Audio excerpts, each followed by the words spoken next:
Olá, todo mundo. Estamos aqui para mais uma conversa, né, que o Boca do Céu 2022 está fazendo com algumas pessoas muito importantes, com quem a gente tem muito a aprender. E desta vez temos o prazer e a honra de receber a vovó Cici. Vovó Cici, que já esteve com a gente no Boca do Céu em 2014, como vocês veem nessas imagens que estamos mostrando.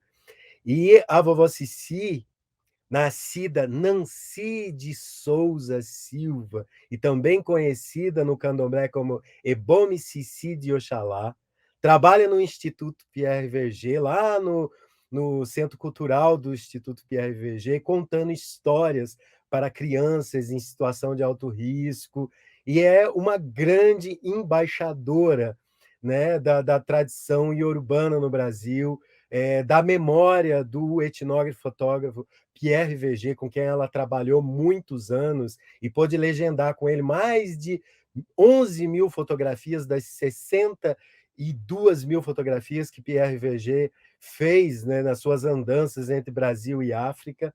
Então, vovó Cici é a pessoa que testemunhou, né, e protagonizou essa relação com a tradição, protagonizou e protagoniza essa relação com a tradição iorubana, com o panteão dos orixás, e tem muito a nos ensinar sobre essas tradições, e é por isso que estamos aqui mais uma vez com ela, mediada nessa conversa pela Regina Machado. Então, boa escuta para vocês, bom proveito dessa conversa com a vovó Cici. Senhora dona da casa, peço licença para entrar. Atenta à sua sabedoria, apenas para escutar um imenso e belo tesouro que lhe foi destinado guardar. Muito obrigada pela quadrinha. Eu sempre gostei muito de ler. E quando eu tive a oportunidade de ler, ela me enriqueceu na forma de eu ser atraída, porque nada, para Cici, nada é por acaso. Tudo está no nosso destino. Eu fiz uma formação em Ifá, mas eu tenho que explicar à senhora que dentro das coisas que vieram na memória dos escravizados, sobreviveu na Bahia, porque a Bahia é o berço, não há dúvida, sobreviveu na Bahia 3 sociedades iorubais. Foram o culto aos orixás, o culto a Egungun e, atualmente, que é memória antiga, o culto a Ifá. São 3 sociedades, existem outras, mas aqui sobreviveram essas. E elas não têm a ver uma com a outra, elas são muito similares, mas uma depende da outra, com ensinamentos diferentes. Então, a sociedade de Ifá, a senhora tem que estudar muito. E somente os homens têm direito. É incrível, mas a mulher, ela tem uma parte desse tamanhinho dentro do culto de Ifá, como no culto de Egungun. Nenhum dos 2 cultos sobrevivem sem elas, as mulheres. Então, quando eu me refiro a Ifá, quando eu me refiro a culto de orixás, a senhora vai cultuar o sagrado. Quando eu me refiro ao culto de Egungun, a senhora vai cultuar os ancestrais. Mas quando eu me refiro ao culto de Ifá, a senhora vai saber, vai aprender a viver.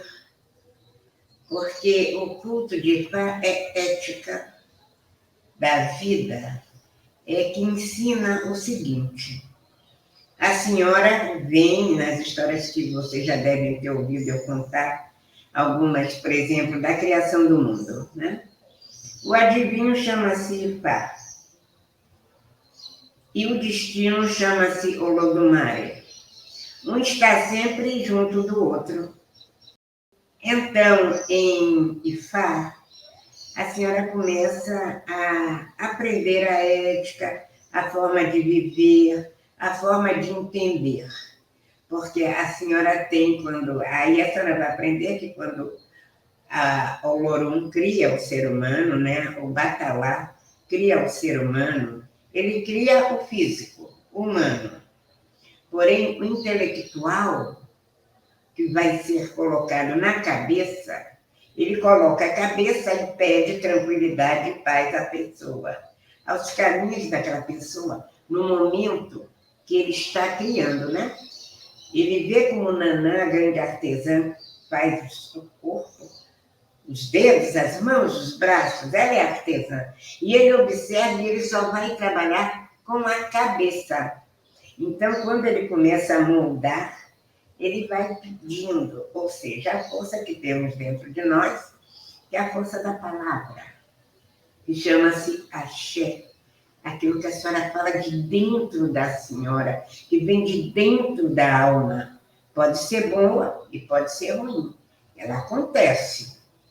Então, isso é dado por Olodumare, o destino, quando ele diz: aqui está, põe na mão das 3 raças, das 3 crianças. Aqui está o axé do bem e do mal. E fecha a mão da criança. Aí vem o adivinho e diz: aqui está o axé. Na mão esquerda ele diz: aqui está o axé, que vai transformar o bem em mal e o mal em bem. E faz assim. Na minha cultura, é assim que é criado o livre-arbítrio. Ele é colocado naquele momento. Porém, a senhora só vai compreender essa parte quando a senhora vai estudar Ifá. Que ele, então, é o grande escritor, o grande contador de histórias. É o maior contador de histórias que existe.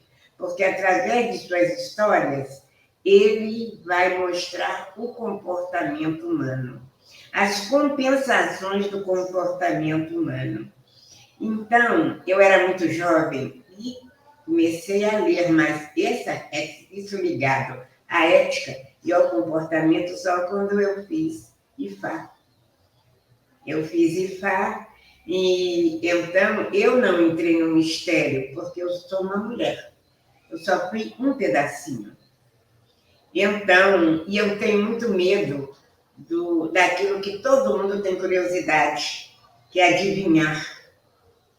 Eu tenho medo, muito medo, porque as pessoas só querem o que é bom, mas não é assim. Tudo caminha junto. O que é bom e o que é ruim. O que lhe faz rir e o que lhe faz chorar. Isso tudo está junto. Então, a gente só vai aprender quando começa a estudar Ifá. Então, na minha curiosidade de jovem, eu comecei com uma pessoa que mais tarde, na minha iniciação, seria meu pai pequeno, a correr pelas livrarias. Eu consegui ler Jorge Amado tudo. Até a minha época, eu li Jorge Amado até Farda, Fardão, Camisola de Dormir. Faltava 3 livros na minha leitura e eu ganhei. Albânia é uma festa que não podia ter no Brasil. Ele fala de Henry Rocha. Então, ele é pequenino. Luz no túnel e Subterrâneos da Liberdade. Aquela época, para mim ler Jorge Amado, só faltavam esses 3 que não tinham no Brasil e que mais tarde, através de uma pessoa que eu adoro, que a senhora conhece, que desenha minhas histórias, que é Carolina Cunha, ela conseguiu e me deu de presente. Então, toda aquela história do Opoafonjá, que Jorge Amado conta, porque a mulher que fundou o Opoafonjá, ela tinha uma outra cabeça. Você entendeu? Ela tinha uma outra cabeça e ele começa a falar, começa a contar o cotidiano. Então, a senhora sabe que muitas pessoas antigas do candomblé, por histórias que nós estamos cansados de conhecer, tinha, sim, uma certa coisa com pessoas brancas. Respeitavam por orixá. Porque o orixá, ele não conhece e nem escolhe a cor da sua pele. Uhum. Ele tem todas as cores do universo.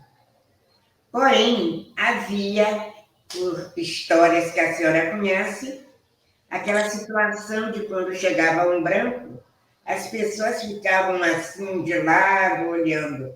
E Manhaninha é a primeira mulher a quebrar esse preconceito. Se a senhora vê a quantidade de pessoas de fora que frequentaram o Pó-Afonjá, que deu toda a estrutura diferente que a senhora conhece do Pó-Afonjá, que eu sei que a senhora já esteve lá, é toda uma estrutura diferente das outras duas rotas. Então, o Pó-Afonjá, ele já nasce intelectualmente. É a primeira casa. Então, ela tem muitas pessoas, como a senhora sabe, Rocher Bastide, a senhora sabe como um casal, eu esqueço, ela foi uma grande feminista, eu vou lembrar, muita coisa aqui dentro dessa cabeça. Mas a senhora conheceu Roger Bastide, e então chega meu pai François, com outros grupos de franceses e norte-americanos da época que passam a frequentar o Pó-Afonjá. Você entendeu? Porque o Pó-Afonjá era aberto para essas pessoas intelectualizadas. Então, me chama a atenção quando eu estou dentro de um sebo, que era ratazana de sebo, de livro velho.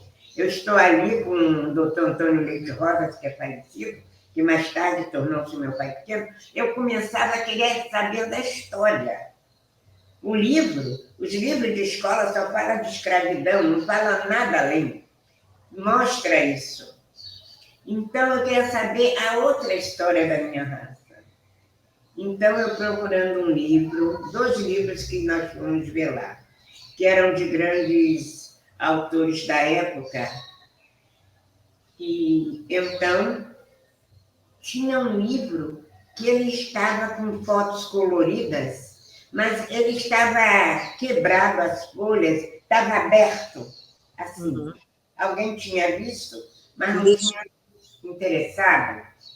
Uhum. Aí deixou ele aberto, deixou ele com algumas folhas descoladas. Aí meu pai pequeno, que depois tornou-se meu pai pequeno, disse, se vem a ver, olha aqui, quando ele fechou, Dia da África, Pierre Verger. Por que me chama a atenção? Porque ele chega em 1946 ao Brasil. Eu tinha exatamente 7 anos. Olha só. Então, ele começa a acompanhar o Opoa-Afonjá, onde mais tarde eu vou conhecer pessoas, aos meus 18 anos, que fala dele. E quando eu venho, em 1971, à Bahia, e 72, fazer minha iniciação, então todas as figuras intelectuais de Jorge Amado eu conheci pessoalmente, porque eu sou neta do Pó-Afonjá, a senhora entendeu? Então, Pierre Verger, como aquele que fotografa e faz a relação entre África e Brasil. Ele é o primeiro a prestar atenção na relação, naqueles que guardam o que ele tinha visto. Porque antes dele conhecer a Bahia, se eu não me engano, o que chama a atenção dele é o livro Tenda dos Milagres. Uhum. Ele tinha conhecido todas as colônias francesas da África, Uhum. mas ainda não conhecia o Brasil. Ele tinha conhecido as colônias e hoje ex-colônias. Aham. Então, ele começa a trabalhar com essas pessoas até ele ler o livro e chegar no Brasil. Vocês sabem como ele chega aqui, através da revista O Cruzeiro. É. E eu li muito. A revista O Cruzeiro fez a minha juventude. A minha também. Então, a nossa. Ela foi criada por Assis Chateaubriand.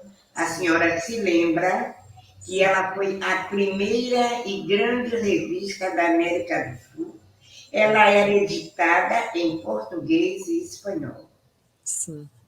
Então, ele é contratado para fazer fotos para o Cruzeiro. Então, é quando ele tem a oportunidade que ele vem descendo a América do Sul e a América Central, e ele chega ao Brasil. Aí é quando, através do livro que ele já tinha lido, ele começa a conectar o dia que ele chega à Bahia, 5 de agosto de 1946. Ele bota o pé na Bahia. E ele dizia para mim que ele se encantava porque ele vem num navio. Naquela época, as viagens eram feitas de navio. Ele vem por um navio chamado Comandante Capela. E esse navio tinha um conjunto de navios que eu conheci, o Itaparica. E meus tios estavam sempre Rio, Bahia, Bahia, Salvador, Rio. Então, ele vem num navio desse, e os meus tios já tinham falado nisso, que quando o navio entrava nas águas da Bahia de Todos os Santos, era uma alegria sem fim. Ele me fala disso. E ele viajava na segunda classe, quando ele viu um reboliço, e tudo a senhora sabe que ele anotava. Sim. Ele anotava, nos caderninhos que ele fazia, ele anotava. Sim. Então, aquilo chama atenção, ele diz, por que esse reboliço? Porque ele ficava perto da cozinha. Essa alegria, esse reboliço todo. Então, explicaram a ele que tinha entrado na água da Bahia de Todos os Santos. Aí ele vai observar o que ele havia lido. Então, é a partir daí que ele começa a fazer as observações. E, através desse livro, que é Dia da África, Deuses da África, e ele tinha uma característica, a senhora sabe que ele gostava de preto e branco. Sim. Mais do que o colorido. Sim. Era preto e branco. E é interessante que esse livro é colorido. Um dos poucos livros, talvez o único colorido. Então, nesse momento, ele começa a chamar a atenção muito dele, o povo da Bahia. Ele vê os sorrisos, ele vê o jeito, ele vê os muxoxos. A gente chama muxoxo, não é? Mas eu lhe garanto que eu vou lhe dizer o nome em Urubá que eu sei. Isso aqui, olha, quer ver? Olha. Exatamente na África. Exatamente. Isso aqui, ó. Isso tem um nome próprio na África. Exatamente. Quando a nigeriana viu eu fazendo isso, mas ela riu tanto. Ela ficou me olhando para mim, que eu peguei tecido. E eu fui na barra do tecido olhar o que é dito tecido africano. O africano é o batik. Esses que a gente vê normalmente são tecidos fabricados na Holanda para negros na Nigéria e também no Benin. Então, quando eu olhei que me apresentaram o tecido para comprar, eu fiz isso. E ela riu muito, porque é exatamente como lá. Então, nós temos muito essas coisas. E foi através dele, apesar dele não ser reconhecido, que eu tomei gosto e, através de Fá, que colocou meu pai Fatumbi Pierre Verger no meu caminho, eu pude desenvolver bastante através de fotografias e através de ler o que eu conto hoje de histórias ligadas ao culto de orixás, mas, porém, eu ainda tenho muito que aprender. Espero aprender um pouquinho mais.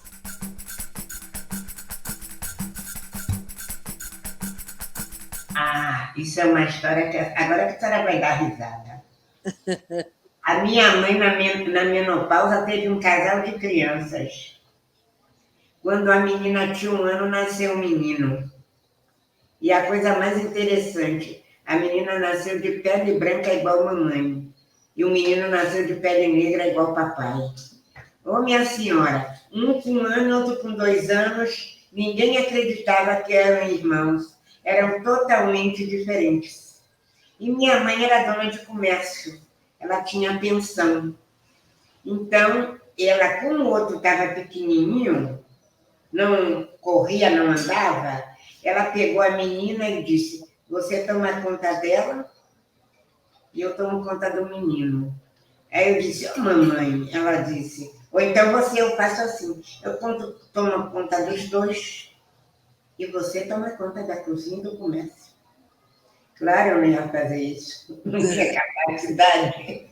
Então, eu comecei com uma menina maiorzinha e o pequenininho tinha quem ajudasse. Porém, eles eram muito dengosos, eu estraguei os dois. Principalmente a menina, chupando chupeta e cheirando pano. A senhora conhece isso? Sim. Para dar chupeta, pegar o pano, faz assim, e dá para um menino Fica ficar segurando enquanto a senhora nina e canta. É. Até ele relaxar, porque às vezes ele relaxa. Então, foi assim que eu comecei a contar a história para a menina e também para o menino. A menina dava mais trabalho, porque ela era mais agarrada comigo, e o menino brincava. Então, eu comecei a contar histórias para os dois, ninando, que eu tinha o hábito de ninar e fazer assim com o corpo, com a menina, e eles só dormiam quando o bracinho caía assim, ó. A senhora quer saber quando a criança está dormindo? É quando se a senhora segurar o braço dele e levantar assim, e ele fizer isso, ele não está dormindo, ele está madornando. É. Está ouvindo o que a senhora está contando e falando, mas está quieto. Agora, quando ele dorme mesmo, a senhora segura o bracinho dele, ele solta. Então, eu fui desenvolvendo como balançar, como cantar. E eu digo à senhora, sinceramente, hoje eu cantei história de criança que hoje não se deve cantar, porque ela tem um fundo negativo. Mandu é uma figura disforme, ele tem uma grande cabeça com a cartola. A cartola vem até o ombro, porque guarda o rosto dele. No ombro a gente bota um braço com mãos e uma parte das pernas. Então, quando ele andar, ele vai fazer isso. Sim. Vai balançar. Esse é o mandu. Então, hoje eu sei que era pejorativo, e é pejorativo.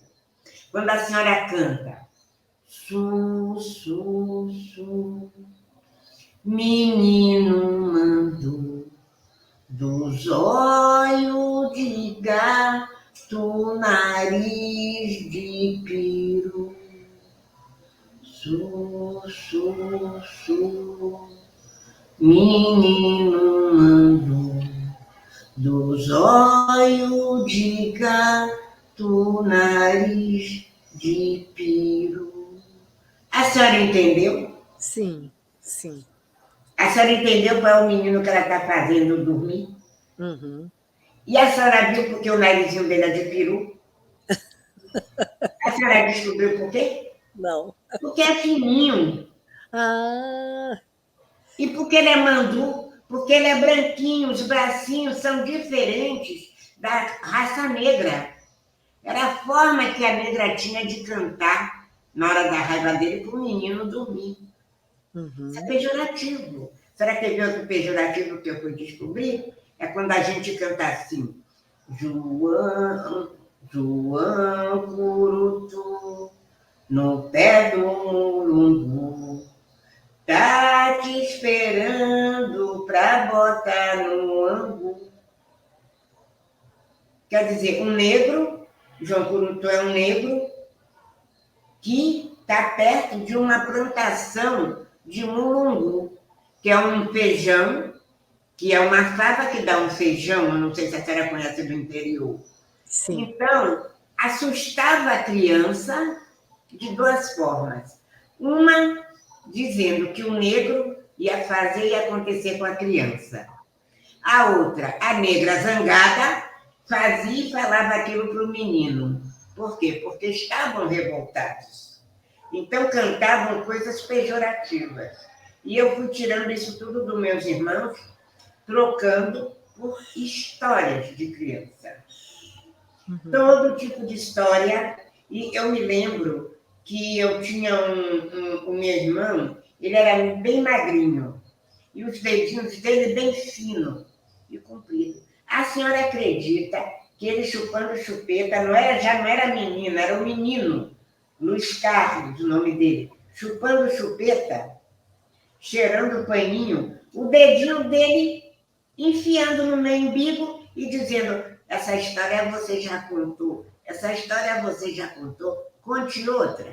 E às vezes era obrigada a inventar história, porque ele não queria história repetida. Então, dessa situação que eu estou contando à senhora, que eu acostumei a contar histórias. Começa com meus irmãos, da qual eu sou 20 anos mais velha. Eu estou agora com 82, a que era pequenina, está hoje com 62 e ele com 61. Olha só. É assim que eu começo a contar histórias. E isso vai crescendo. As cantigas, as histórias, eu vou saindo com eles, vou amostrando, até eu sair do Rio de Janeiro e vim embora para a Bahia. Mas isso antes eu conheci meu pai Fatumbi na casa de Gisele Cossabino, que é a primeira francesa a fazer orixá no Brasil. Eu ia muito à casa dela nos anos 70. E eu conheci lá pessoalmente, junto com muitos nigerianos e beninenses. Ele vivia na Bahia, mas viajava muito entre África, Bahia e a Europa. Então, eu me lembro que eu era Iaô e eu estava com o cabelo muito menor do que está aqui agora. Aí ele apareceu na roça de Omindareuá, na casa do Candomblé, e tinha muitas pessoas. Então, o pai de santo bateu palma, mandou todo mundo se arrumar para tomar benção a Babá Fatumbi, porque ele já era um babalaú. A senhora sabe o que é um babalaú, Sim, né? sim. E ele já era um babalaú, então mandou que todo mundo se arrumasse, um a um, para tomar benção a ele. Aí, quando ele passou, ele tinha me visto subindo numa árvore. Eu me joguei da árvore no chão e me escondi. Aí, na hora que eu fui tomar a benção a ele, ele fez assim para mim, ó. Eu não sabia onde é que eu ia me esconder. Aí, depois de muito tempo, eu cheguei perto dele com muito jeito, num momento que ninguém estivesse me olhando. E cheguei, tomei a bênção, olhei bem os olhos dele, acho que aquele foi o primeiro momento que o elan que aconteceu entre eu e meu pai Fatumbi nasceu naquele momento que eu disse assim: meu pai, o senhor conhece algum orixá que vive nas árvores? Ele disse sim. Os pássaros e os macaquinhos. Eu fiquei olhando. Eu estava igual um macaquinho na árvore. E a não pode, não deve. Tem que ter um outro comportamento, a senhora entendeu? Aquilo serviu de uma grande lição. Depois eu fui entender, através das sociedades a que pertenço, o que é a figura do macaquinho. Entendeu? E dos pássaros. A senhora hoje, como contadora de história, sabe que é a figura de um pássaro na minha cultura, que é uma coisa seríssima. Sim. E tem os macaquinhos, né? Que a senhora sabe, que são aquela história. Nós temos um macaco sagrado, né? Que é o mais similar ao ser humano, não tem outro. Então, é uma passagem de um macaquinho que torna-se sagrado. Então, são todas as histórias. Isso para nós estamos falando de África, de Pierre Berger, mas a senhora sabe que essa literatura ela tem vida em muitas outras. Então, eu conheço primeiro através do livro, e depois na casa de Omindareuá, pessoalmente, e ele foi fazendo parte da minha vida, mas eu não tinha intimidade de chegar perto dele, porque há uma hierarquia dentro do culto de orixás. A senhora só vai ser mandada, só vai ser chamada. É uma série de regras, muitas regras. Sim. E essas regras foram quebradas a partir do momento que eu venho definitivamente para a Bahia, que eu fiz 50 anos de iniciada em janeiro, é o tempo daqui que eu tenho de Bahia. E então, o que acontece? Eu saí do trabalho por motivo de saúde, que eu fiquei deficiente física, e eu fiquei muito triste. O que eu vou fazer da minha vida? Sem poder trabalhar e sem poder quase andar. Foi quando Angela Luning, que a senhora sabe quem é, a diretora da Fundação Pierre Berger e do Espaço Cultural, se lembrou de Cici e me trouxe à Fundação. Aí é o maior momento da minha vida, é quando eu vou trabalhar diretamente com meu pai Fatumbi, Pierre Berger, fazendo legendas de negativos. Uhum. Eu consegui fazer 11 mil. São 62 mil. Então, através dessas legendas e dos livros que publicavam as fotos, eu vou escrevendo e vou começando a aprender.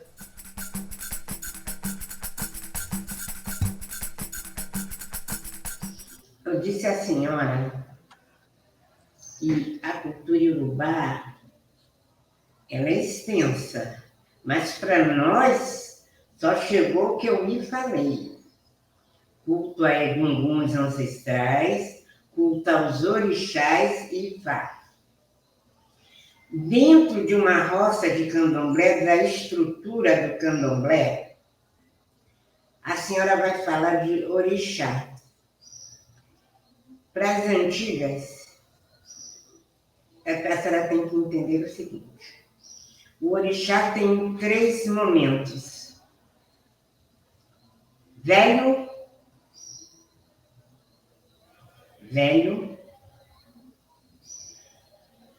novo e maduro. Maduro?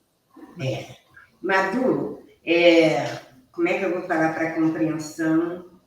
Eu falo a linguagem que me foi ensinada. Por exemplo, a senhora me pergunta, quando eles eram crianças? Só em Ifá. Ifá não é aberto para a mulher. As pessoas deduzem e inventam modas. Eu sempre digo que eu conto história, minha história é de verdade. Eu vou lhe explicar. Tem os orixás que são velhos, eles apresentam para a gente velhos, de grande respeito.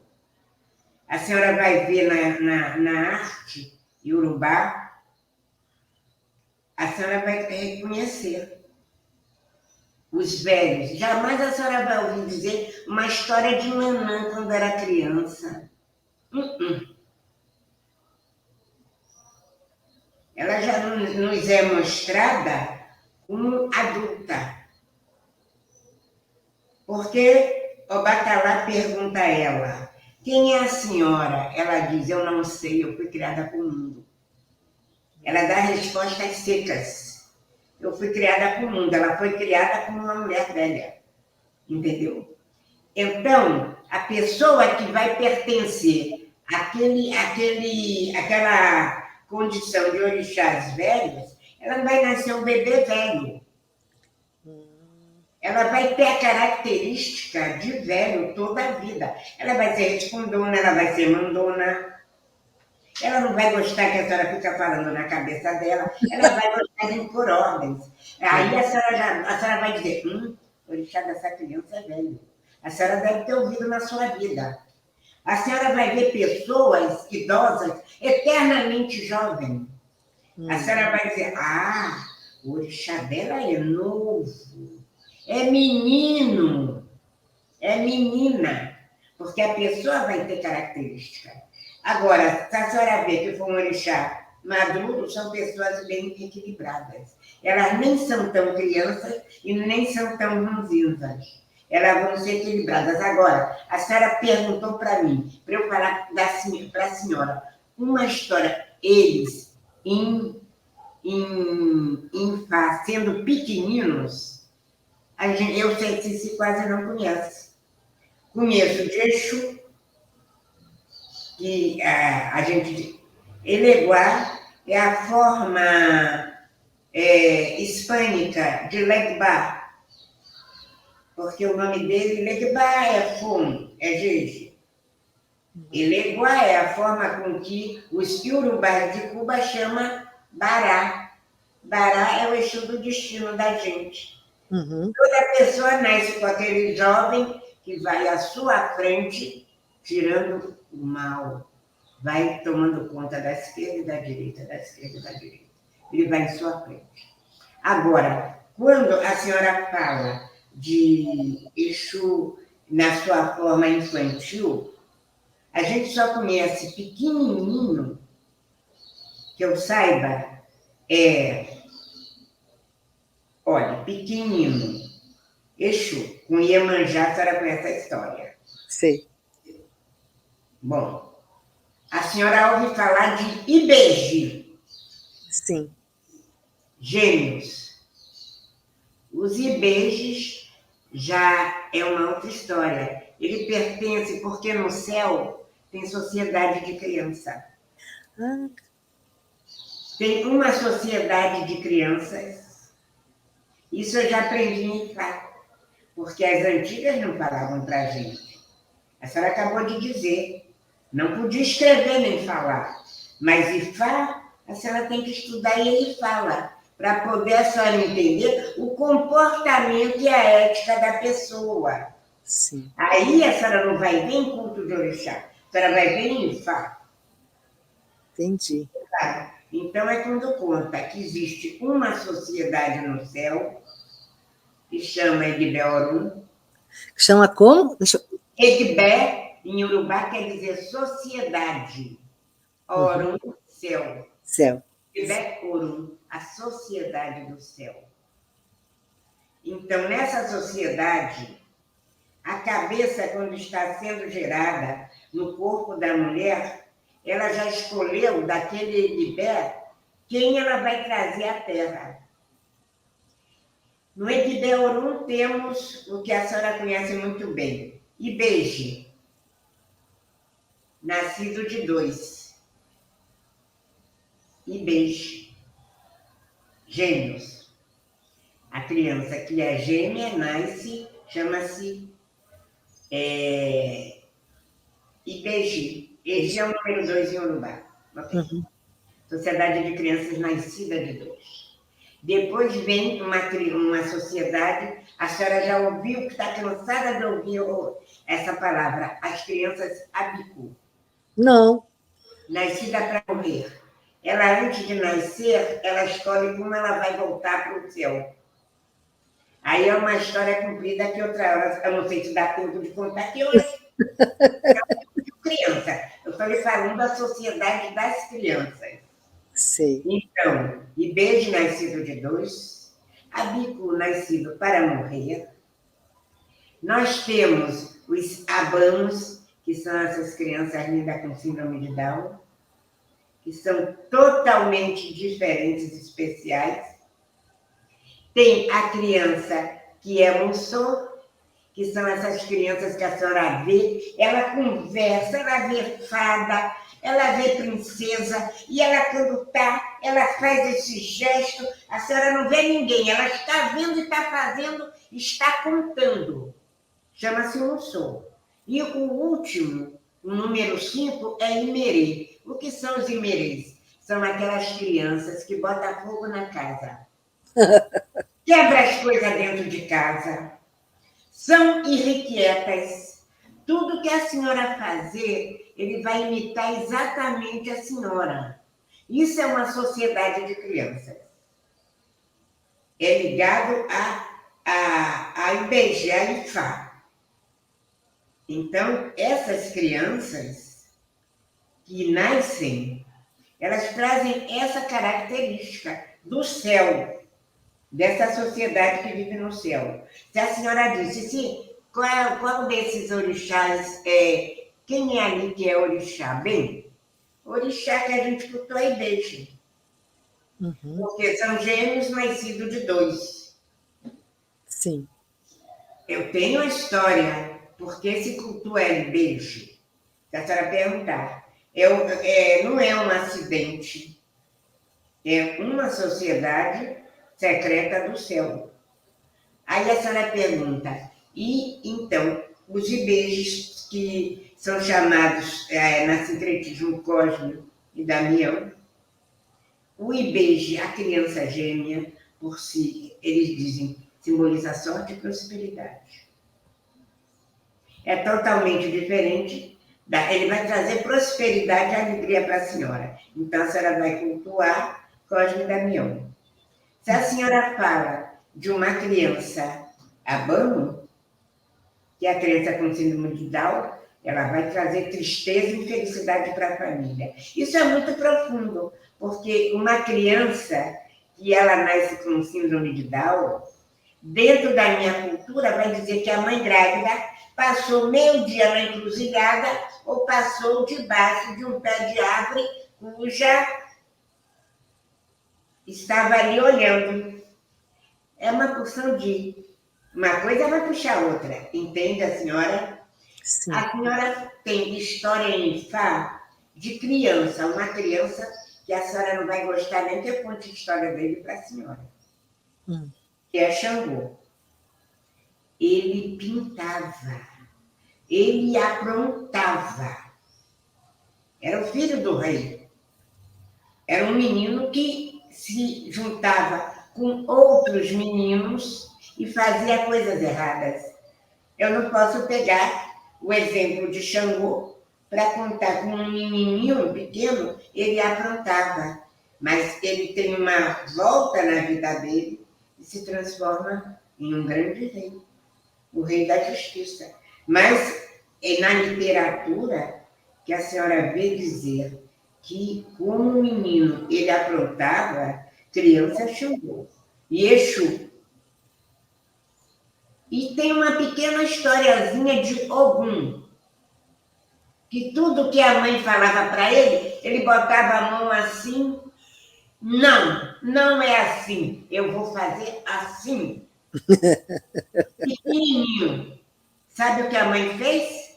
Pegou ele, construiu uma bolsa, um mocó, a senhora sabe o que é mocó? Bolsa de palha, botou dentro e disse, você é muito mandão, você é muito ousado, você vai viver na rua, porque a rua é seu lugar, e botou ele na encruzilhada. Então, Ogum tornou-se o dono do mundo, porque ele nasce com uma capacidade de invenção tão grande,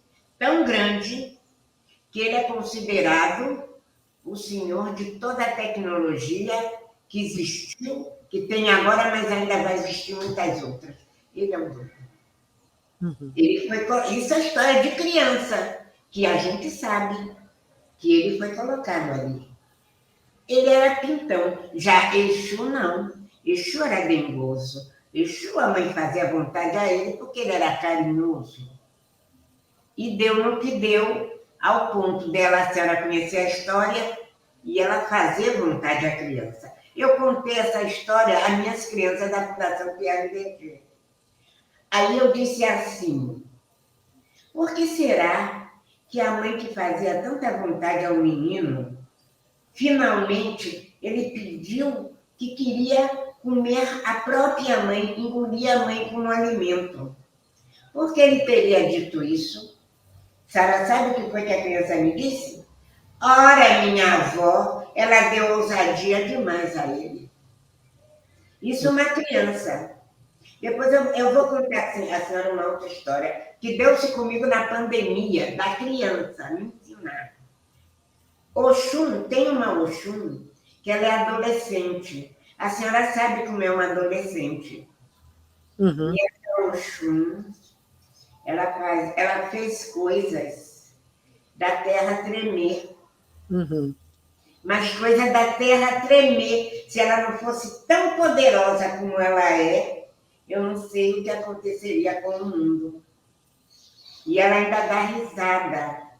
Ela faz as coisas, ainda sai rindo e brincando.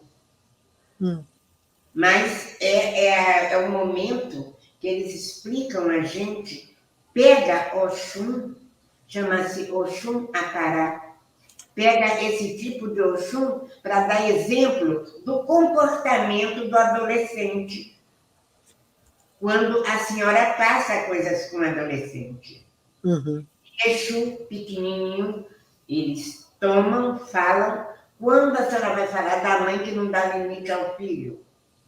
Então, esses são os exemplos que eu tenho. Deve ter outros, mas que não chegou ao meu conhecimento, porque um babalaô eu ainda vou perguntar, procurar saber para a senhora, um caminho de Fá, aonde fale de algum orixá criança, eu vou anotar tudo, porque o conhecimento que a gente tem é esse, que no céu tem uma sociedade e eles são pequeninos. Uhum. São crianças, eles viviam na Terra. Eles viviam na Terra numa sociedade só de crianças. Eles eram pequeninos. Então, existia uma mulher chamada Ia, eu vou tomar o nome, isso está no Abicu. Pierre Berger tem um escrito sobre crianças abicu. Os nomes e por que eles são abicus. Então, eu vou lhe dar o nome dela. Essa mulher tomava conta dessas crianças. Eles viviam ali naquela sociedade. Muito pequenininhos, viviam ali. Um dia, um rei saiu para passear e ouviu eles brincando e cantando. Ele nunca tinha escutado tanta algazarra, tanta alegria de criança. Então, ele pega o cavalo dele e bota na direção do barulho. Aí, quando ele chega assim, ele abre um portão, ele não pede licença. Ele abre um portão, que era alto, o portão era alto, daquela cidadela, e quando ele abre, as crianças assim, olham assim para ele e admiram. Algumas correndo, e outras, essa mulher corre e fecha, e diz assim, senhor, por que o senhor fez isso? Eles só podem sair aqui quando o Olorum dá ordem. E ele não sabia, esse homem não sabia.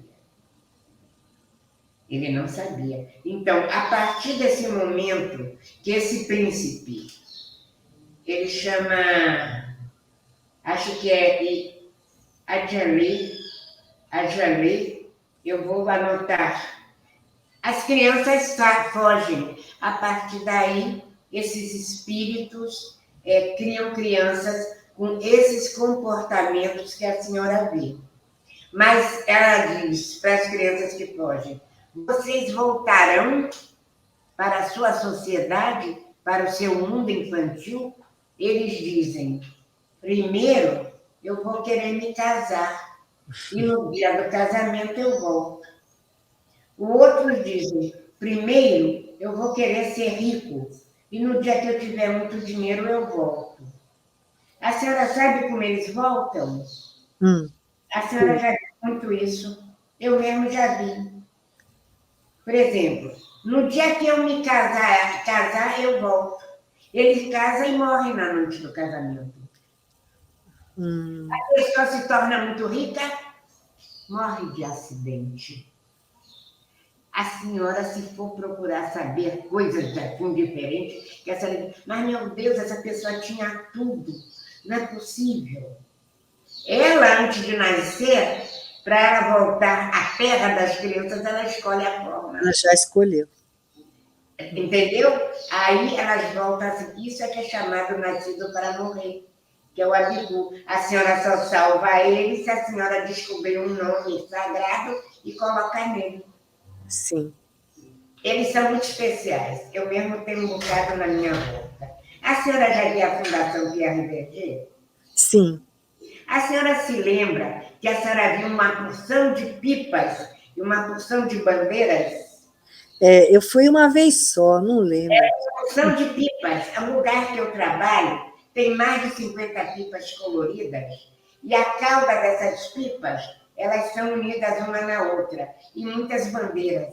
A senhora, quando quer dar um local, a senhora, quando quer mostrar alegria, bota bandeiras, enfeite. Não é isso? Sim. Pois eu tenho aqui em homenagem ao meu neto, que era bicu. E ele escolhe voltar num dia de grande alegria para ele. A senhora sabe como ele morreu? Ele estudou aqui num colégio muito bom e ele tinha 17 anos. Tinha feito há 14 dias atrás 17 anos. Então, ele saiu da escola, saiu das horas da manhã e disse assim, chamou os colegas e disse, vamos jogar submarino? Aí todos foram jogar aquele submarino, que a senhora bota aquele óculos e aperta, aí vai acertando o alvo. Meu neto tinha 1,85 m, pesava 95 quilos, jogava basquete. Ele era um atleta. Aí ele começou a ganhar. Está jogando, está ganhando, eu estou ganhando, eu estou ganhando, eu estou ganhando. Ficou feliz, eu estou ganhando. Aí pediu um copo d'água. Pega ali um copo d'água para mim, eu não posso perder esse alvo. Pega ali um copo d'água. Aí o colega pegou a água, ele bebeu, fez isso, ó. Caiu e morreu.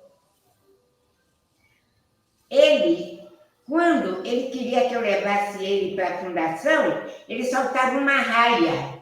Da casa dele, ele soltava a raia e eu via. Aí eu ligava, solte Gabi, porque está tendo aqui uma oficina interessante. Aí ele soltava um Gabi, ele soltava um modo de dizer, pode subir, porque ele também era levado. Ele era bem levado. Ele subia, a senhora veja, um homem alto, mas só tinha 17 anos. Aí ele vinha escondido dentro do mato, que ele vinha todo feliz, porque ele ia subir, né? Ele vinha todo feliz. Aí ele chegava aqui pelas minhas costas e fazia assim, vovó, te amo eternamente. Que lindo. E me abraçava, ficava feliz. Porque quando ele queria sair, ele acabava de estudar, mas queria subir, só se fosse para uma oficina. Aí ele soltava a raia. É por isso que tem aquelas arraias todas onde eu trabalho. E as bandeiras. Ele era um abicu. Ele escolheu morrer num dia feliz, que ele estivesse ganhando o jogo. E tudo isso tem nessa sociedade do céu, a sociedade infantil das crianças. A senhora entendeu? Então, eu tenho a maior paciência, eu conto muita história para as crianças, e eu sempre pergunto, o que você achou dessa história? O que você aprendeu? A senhora acredita que durante a pandemia, as crianças aqui onde eu moro ficaram presas. Mas aqui em Salvador, nessa área que eu moro, eles não saíam para nada. E quando saía com a mãe, saía num desespero total. Então, eu estava numa janela e tinha uma criança, minha vizinha, que a casa dela tinha uma grade. Aí ele virou-se para mim e disse assim, me soltem, eu quero brincar, eu quero jogar bola, eu quero andar de bicicleta, eu estou preso. Aí ele chegava no portão e sacudia assim. Aí eu disse assim, calma, calma. O nome dele é... Como é, meu Deus? Eu vou lembrar. Calma, ele tem um apelido. Calma. Olha, você vai sair mais tarde, mas eu quero agora, minha avó. Eu disse, agora você não pode, porque o tempo está fechado. É Reginaldo o nome dele, a gente chama Reginho. A senhora sabe, aqui na Bahia todo mundo tem apelido, é Reginho. Eu disse, calma, Reginho, o tempo vai mudar. Ora, minha avó, como a senhora sabe que o tempo vai mudar? Ele, nessa fase, ele estava com 6 anos, tinha aprendido a ler, aí parou as aulas. Ele tinha começado a ler. Só a senhora vendo, que graça.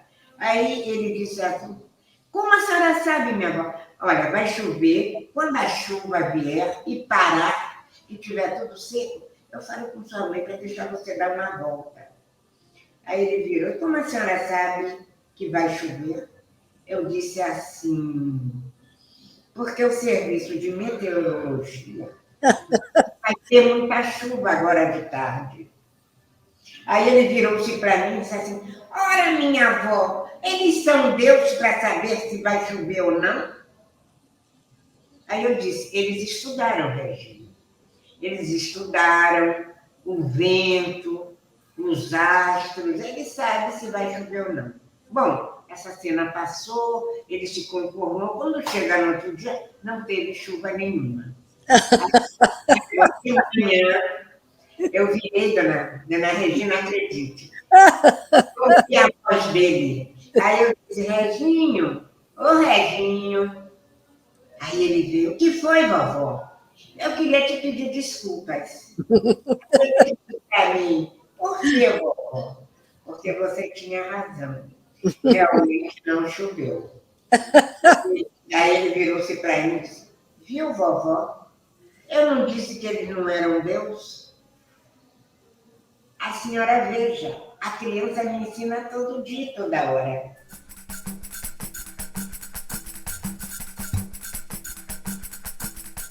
Olha, eu vou dizer uma coisa à senhora. Não é, conta a história, não é só uma arte. É um dom que vem com a pessoa. Ela nasce com um dom. Esse dom vai estar numa dessas sociedades que eu expliquei à senhora antes. Né? Vem com a energia de quando a mulher está grávida, ela capta determinadas energias, boas e ruins. Então, de um modo geral, para falar mais claro, eu penso assim, tem que pesquisar. Tem que ser uma pessoa, ver se realmente ela quer aquilo, porque senão aquilo vai entrar por aqui e sai por aqui. Porque a senhora observa bem, a história, quando se conta uma história, ela serve para o nosso cotidiano, pelo menos para si se serve. Em todos os momentos da minha vida. Então, se eu não tivesse parado em algum momento, pesquisado, estudado outro lado da minha cultura, não é? Se eu não tivesse me interessado, eu não saberia. Se eu não tivesse ouvido mais velho, tido respeito, porque na minha cultura, contar histórias é um estado de espírito. Por que um estado de espírito? Porque aquelas mulheres, elas só contavam determinadas histórias para quem ela gostava. Não tratava todos iguais, não. Você é para isso, você vai fazer aquilo, você vai fazer aquilo outro. Aí ela, vem cá, eu vou te contar uma história do seu orixá. Cada história é linda. Cada itã, que em Urubá se diz itã, quando ela se queriam. Né? Ou então dizer assim, olha, não faça isso não. Eu vou te contar uma história do seu orixá, ele fez isso e o que foi que aconteceu. Então, é assim que nós começamos contando história, ouvindo o mais velho e tirando para a nossa própria vida. Mas isso não são para todos, porque cada pessoa, como eu disse à senhora, os velhos, os maduros, os da atualidade e os que são jovenzinhos, eles toda a vida vão andar assim, vão ficar velhinhos. Esse negócio que ele nasceu, que ele trouxe do outro mundo, vai continuar. Isso não vai mudar por muitas e muitas reencarnações, porque nós somos simplesmente reencarnações de outras coisas. Se eu for contar a história da minha vida à senhora, eu tenho pessoas que estão vivas. Para lhe provar, eu aqui sonhar com um castelo na Suíça, e eu ver, quando eu vou à Suíça, eu encontro esse castelo, a pessoa chama-se Ana Baldini, ela vive na Suíça. Eu disse, esse carro chega lá perto? Ela disse, chega. Pois então me leve lá que eu já estive aqui. E eu a mostrei a ela. Eu fui andando, eu disse, lá em cima tem tudo. O que está escrito aí? Lá na Suíça se fala alemão. Então ela traduziu que não podia subir porque o castelo era de 1300. Ora, que idade tem Ceci? A senhora traduziu isso aí. A senhora não sabe a sua idade, nem eu sei a minha. Em Exatamente. algum momento a senhora é uma contadora de histórias. A senhora não trouxe isso da agora.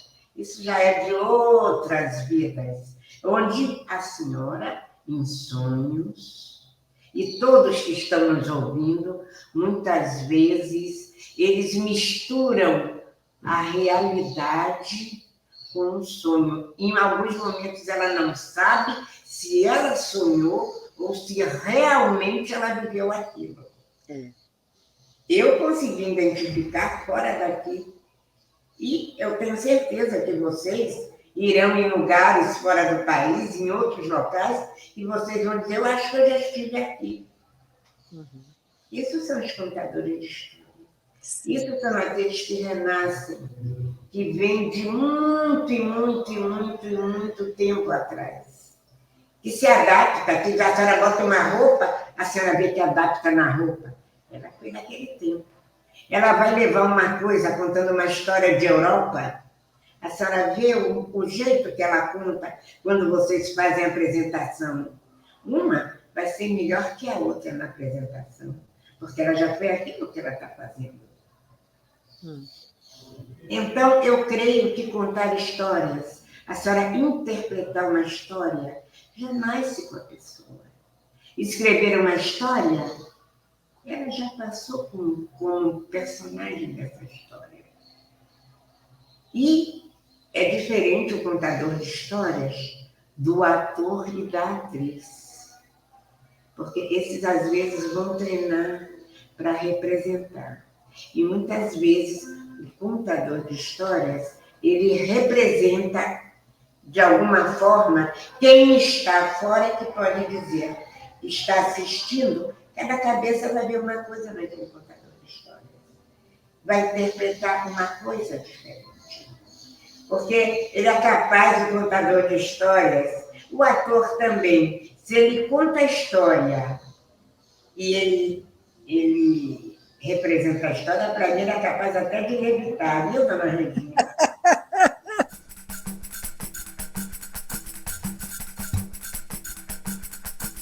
São duas, eu vou contar dois casos, da mesma mulher, da mesma jovem, chama-se Oxum Apará. Ela é, aos antigos dizia menina, outros diziam ela é começando a adolescência. As pessoas dessa Oxum têm uma característica de serem muito irrequietas, muito vaidosas, estão sempre agitadas, e às vezes ela é confundida com outro orixá, que é muito diferente, que chama Nhansã. Então, conta os antigos, a primeira parte dessa jovem, conta os antigos que ela é muito rica. E ela pegou uma cabaça dentro da minha cultura, a cabaça guarda segredos. Uma grande cabaça encheu de ouro, de pedaços de ouro.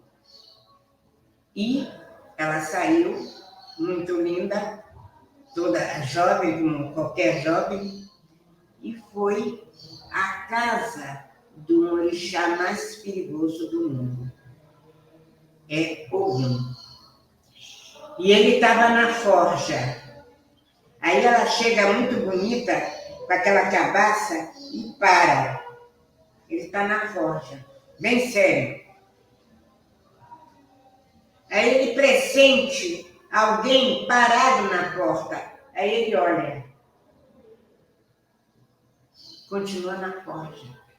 E ela olha para ele e não diz nada.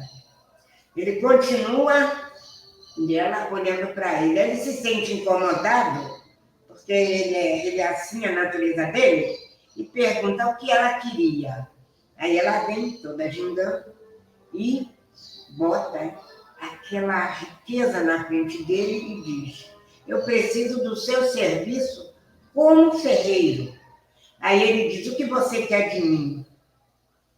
Eu quero que você me faça um AB, coroa. Eu quero que você me faça muitos I10. Eu quero 16 I10 para cada braço. Dá um ouro. Eu quero que você faça para mim correntes de ouro para eu botar na minha cintura, cheia de guizos, e sobre meu seio, cheio de guizos. Ele olha para ela e ela dá o ouro. E ele pergunta, e finalmente você quer mais o quê? Aí ela pega a última quantidade de ouro e diz que você me faça uma faca e um escudo. Aí ele diz para ela é muito jovem, daqui a tal dia você vem buscar.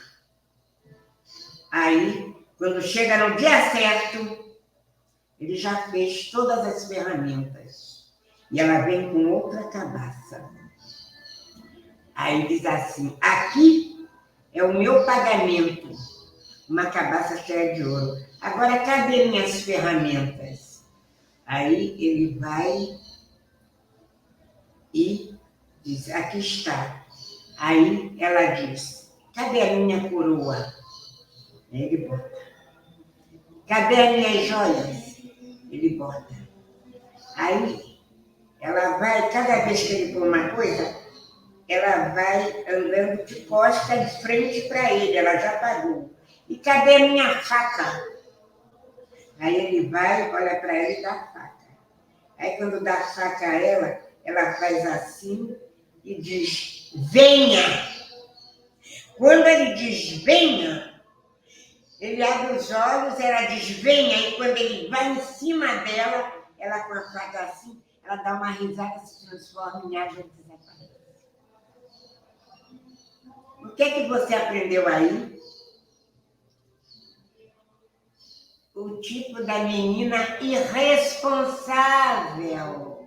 Irresponsável. Ela já tinha, ela foi mexer com quem não devia, mas ela tem um dom, ela é tão poderosa, porque quando ela chama o Deus da guerra para brigar com ela já tinha uma estratégia.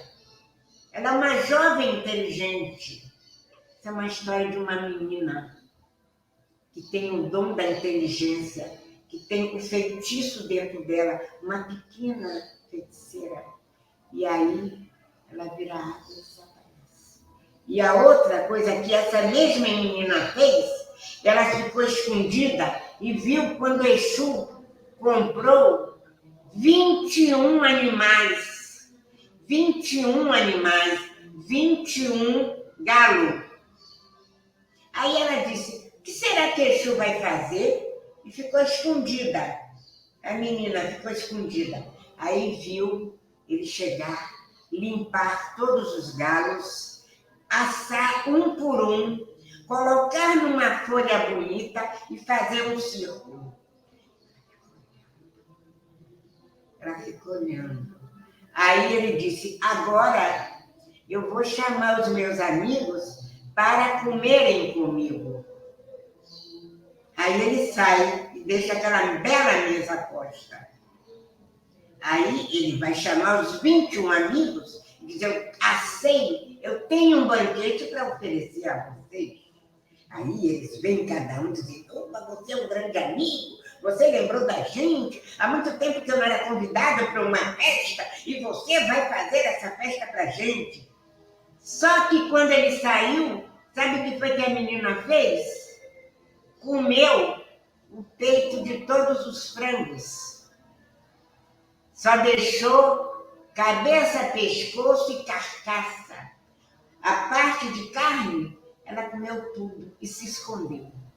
Aí, fica escondida e já está Exu chegando, que quando os 21 chega e olha e diz, então você chama a gente para sua festa, come um peito do frango e deixa só osso? Aí cada um pegou um bordão e bateu tanto em Exu que Exu ficou caído. Ficou caído Aí, quando ele está caído, que ele está tentando levantar, e os convidados, com raiva, joga folha e terra sobre o que sobrou. Aí ele levanta todo machucado e diz: quem fez isso? Que comeu o peito dos frangos do meu banquete. Aí ele só vê ela dar risada. Aí a menina...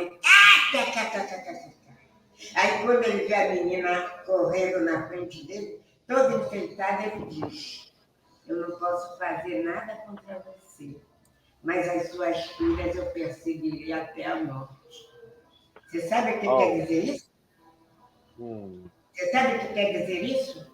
Não. Ele não pode fazer nada com ela, ela é uma feiticeira poderosíssima. Mas com as filhas de Oxum, ele faz encrenca, faz elas brigarem, faz elas discutirem, entendeu? Entre elas, quando tem uma porção de mulher de Oxum junta, de repente sai uma confusão. Então, o que as mulheres de Oxum têm que fazer? Quando vão fazer qualquer coisa, oferendas e agrado a Exu. Eu contei a história de uma jovem, de uma menina adolescente irresponsável, que não tem responsabilidade com nada. Isso é esse caminho de Ifá, que o contador de histórias chama-se Ifá. Então, ele ensina o caráter dessa menina como é e das pessoas que pertencem a essa Oxum. Então, são pessoas que a solução está sempre agradando a Exu por causa dessa situação que essa jovem, enquanto foi humana ou não, mas já nasceu com poderes, fazia de perturbar Exu. Tem pessoas, não tem jovem adolescente criadora de problema com os professores? Aí, olha aí. São essas histórias. Dentro da minha cultura, do lado de Fá, você tem resposta para tudo, porque ele é o senhor da história. Sim. Bom, chegamos ao final de mais uma dessas conversas que estamos tendo no Boca do Céu, dessas riquíssimas conversas. Então, em nome da equipe, de toda a equipe do Boca do Céu, gostaríamos de agradecer a vovó Cici, a todo mundo que está nos acompanhando e que não deixe de nos acompanhar ainda em outras conversas como essa, em outras entrevistas que estamos fazendo para o Boca do Céu 2022 e disponibilizando nas nossas redes que vocês têm acompanhado. Então, obrigado todo mundo mais uma vez e até breve aqui pelas redes sociais e presencialmente em junho.